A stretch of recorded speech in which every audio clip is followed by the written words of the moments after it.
Telangana style ముద్దపప్పు లేదా గట్టిపప్పు ఇంకా చారు రెసిపీ ఎలా ప్రిపేర్ చేసుకోవాలో ఈ వీడియోలో చూపిస్తున్నాను. ఈ ప్రాసెస్లో చాలా చాలా టేస్టీగా ఉంటుంది. మీరు ఇంకే ప్రాసెస్లో చేస్తారో తెలిస్తే కామెంట్ సెక్షన్లో చేయండి.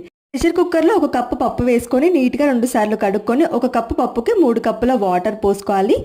నెక్స్ట్ పప్పులో సీక్రెట్ ఇంగ్రీడియంట్ ఈ వెల్లుల్లి ముద్ద. వెల్లుల్లి ఒక 5-6, అదేవిధంగా 1/2 టేబుల్ స్పూన్ జీలకర్ర కచ్చా పచ్చగా దంచుకొని వేసుకోవాలి.